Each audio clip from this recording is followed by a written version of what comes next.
অনেকেই আছে যারা তাদের জীবনে দুটো তিনটা ছেলের সঙ্গে কথা বলে, দুটো তিনটা মেয়ের সঙ্গে কথা বলে। তো রিলেশনের মধ্যে সবাই এটা জানতে চায় তার প্রিয় মানুষটা তাকে ছাড়াও অন্য কারোর সঙ্গে কথা বলে কিনা, তার জীবনে তাকে ছাড়াও অন্য কেউ রয়েছে কিনা।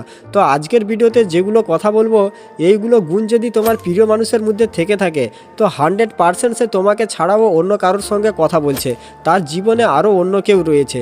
তো ভিডিওটা শেষ পর্যন্ত অবশ্যই দেখবে। তো hello friends, welcome to my new video. তো প্রথম পয়েন্ট হচ্ছে, যদি তোমার প্রিয় মানুষের জীবনে তুমি ছাড়াও আরও অন্য কেউ থেকে থাকে তো সে কখনও তার হাতের ফোন তোমাকে দেবে না, তোমাকে তার ফোন চেক করতে দেবে না।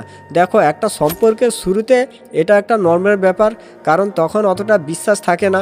কিন্তু যদি তোমাদের সম্পর্ক পুরনো হয়েছে তারপরেও তোমার প্রিয় মানুষটা তার ফোন তোমার হাতে দিচ্ছে না, তোমার হাতে দিতে ভয় পাচ্ছে, যদি তুমি তার ফোনের মধ্যে এমন কিছু জিনিস তুমি দেখে নাও যেটা দেখার পরে তোমাদের মধ্যে একটা অশান্তির সৃষ্টি হবে, বা সে গোপন কোনো জিনিস রেখেছে যেটা সে তোমার কাছে লুকাচ্ছে, সে তোমাকে মিথ্যা বলছে, সে অন্য কারোর সঙ্গে কথা বলছে, বা অন্য কারোর ফটো রয়েছে, অন্য কারোর চ্যাট রয়েছে, এটা যদি তুমি দেখে নাও তখন কি হবে? তো এই ভয়ে সে তার ফোনটা তোমার হাতে দিতে চাইবে না। দ্বিতীয় পয়েন্ট, সে তার বন্ধু বান্ধবীদের সঙ্গে তোমার সাথে পরিচয় করিয়ে দেবে না।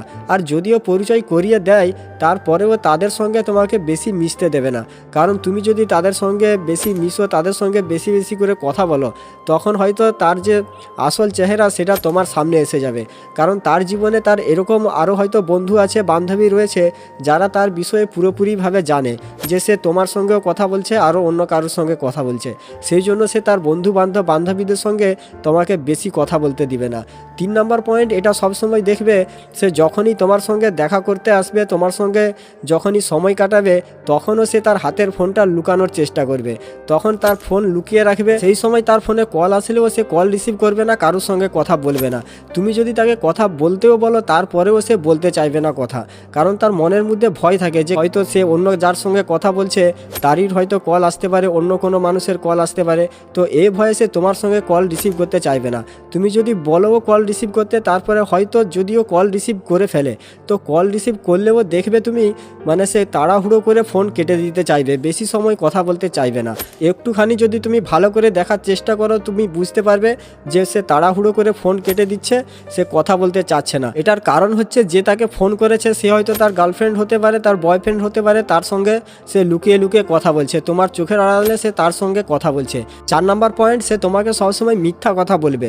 যেরকম ধরে নাও তুমি কোনোদিন একটা বললে যে আজকে তুমি আমার সঙ্গে দেখা করো, আজকে আমার সঙ্গে দেখা করতে আসো, তখন সে তোমাকে বাহানা দিচ্ছে যে বা দাদার সাথে এখানে যাব ওখানে যাব, বা এর সঙ্গে বন্ধু বান্ধবদের সঙ্গে এখানে যাব ওখানে যাব, সময় নেই আজকে দেখা হবে না, এরকমভাবে তোমাকে বাহানা দিচ্ছে। তারপরে হয়তো কিছুদিন পরে তুমি তাকে জিজ্ঞেস করলে যে সেদিন যে তুমি গিয়েছিলে তোমার দাদার সঙ্গে হোক বা তোমার বন্ধু বান্ধবদের সঙ্গে হোক, সেদিন কিভাবে সময় কাটিয়েছো, কি কিনেছো না কিনেছো, এগুলো জিনিস যখন জিজ্ঞেস করবে তখন দেখবে সে অলরেডি এগুলো ভুলেই গেছে। সে যে তোমাকে বলেছিল যে আমি ওখানে যাব এখানে যাব, এটা তার মনে নেই। দেখবে তার চেহারার ভাব পাল্টে যাবে। তো এই জিনিস দেখেও বুঝতে পারবে যে তোমার প্রিয় মানুষটা তোমাকে মিথ্যা বলছে, আর তুমিও তখন কনফিউজ হয়ে যাও যে কি ব্যাপারে, সেদিন বললো একরকম কথা, এখন আর মুখ থেকে শুনছি আরেক রকম কথা। 5 নম্বর পয়েন্ট, তার কল বেশিরভাগ সময় বিজি পাবে। বেশিরভাগ সময় তাকে কল করবে তুমি 1 ঘন্টা 2 ঘন্টা ধরে তার কল বিজি পাবে। আর তুমি যখন তাকে জিজ্ঞেস করবে যে এত সময় ধরে কার সঙ্গে কথা বলছো, তো তখনও সে বাহানা দিবে যে দাদার সঙ্গে, দিদির সঙ্গে, মার সঙ্গে, বাবার সঙ্গে কথা বলছিলাম, কিন্তু আসলে সে অন্য কারোর সঙ্গে কথা বলছে। এরকম যদি 1 দিন 2 দিন হয় তাহলে কোনো ব্যাপার না, কিন্তু সব সময় এরকম হচ্ছে, সব সময় তুমি তার কল বিজি পাচ্ছ, তাহলে এখানে তো যে কোনো একটা ব্যাপার রয়েছে, এখানে সে অন্য কারোর সঙ্গে কথা বলছে। এখানে একটা কথা মনে রাখবে যে মেয়েদের কল আধ ঘন্টা 1 ঘন্টা ধরে বিজি থাকতে পারে, কারণ মেয়েরা তাদের বাড়ির লোকজনের সঙ্গে, বন্ধু বান্ধবদের সঙ্গে আধ ঘন্টা 1 ঘন্টা কথা বলতে পারে। কিন্তু এরকম 1-8 বার যদি বিজি পাচ্ছ তাহলে কোনো ব্যাপার না। আর তুমি যখন তার কল বিজি পাচ্ছ, তুমি তাকে কল করছো কিন্তু সাথে সাথে সে তোমার কল ইগনোর করছে, তোমাকে কোনো রিপ্লাই দিচ্ছে না, তাহলে এখানে কিছু না কিছু গড়বড় আছে।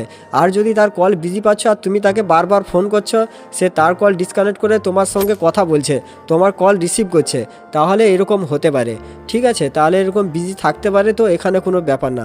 আর যদি তার কল সবসময় বিজি পাচ্ছ, তুমি তাকে বারবার কল করে যাচ্ছ, সে তোমার কল রিসিভ করছে না, তোমাকে ইগনোর করছে, তাহলে এখানে ডেফিনেটলি তার জীবনে অন্য কেউ রয়েছে, সে অন্য কারোর সঙ্গেও কথা বলছে, অন্য কারোর সঙ্গেও সময় কাটাচ্ছে। এটার সাথে সাথে আরেকটা জিনিস লক্ষ্য করবে, সে সবসময় তোমাকে এটা বলবে যে তুমি আমাকে কল করো না, আমি তোমাকে কল করব। ঠিক আছে, এর কারণ হচ্ছে সে এটা ভালো করে জানে কাকে কিভাবে ম্যানেজ করবে, কার সঙ্গে কোন সময়টায় কথা বলবে, এটা সে খুব ভালো করে জানে। সেই জন্য সে তোমাকে এরকম বলে যে তুমি আমাকে কল করো না, তুমি আমাকে মেসেজ করো না, আমি তোমাকে কল করব, আমি তোমাকে মেসেজ করব। কিন্তু তোমার সাথে যদি সবগুলো জিনিস হচ্ছে আর আগে যেগুলো জিনিস বললাম সে তোমাকে মিথ্যা বলবে, তার ফোন তোমাকে চেক করতে দেবে না, এগুলো জিনিস যদি তোমার সঙ্গে ঘটছে, সাথে সাথে তার কলও বিজি পাচ্ছ, তো এখানে পুরো 100% সে অন্য কারোর সঙ্গে কথা বলছে, অন্য কাউকে সময় দিচ্ছে। কারণ সে এটা ভালোভাবে জানে যে কার সঙ্গে কোন সময়ে কথা বলবো, কাকে কিভাবে ম্যানেজ করব, এটা সে খুব ভালোভাবে জানে। ঠিক আছে, তো এইগুলো জিনিস সম্পর্কের সঙ্গে মিলিয়ে দেখো, যদি তোমার সম্পর্কের মধ্যে দুটো একটা নয় এইগুলো সবগুলো জিনিস হচ্ছে, তো 100% তার জীবনে অন্য কেউ আছে, সে অন্য কারোর সঙ্গেও কথা বলছে। ঠিক আছে, তো আজকের ভিডিওটা এখানেই শেষ করছি। সবাই ভালো থাকবেন। ভিডিও ভালো লাগলে চ্যানেলটা সাবস্ক্রাইব করে রাখবেন, আর ভিডিওটা বন্ধু বান্ধবীদের সঙ্গে অবশ্যই শেয়ার করবেন।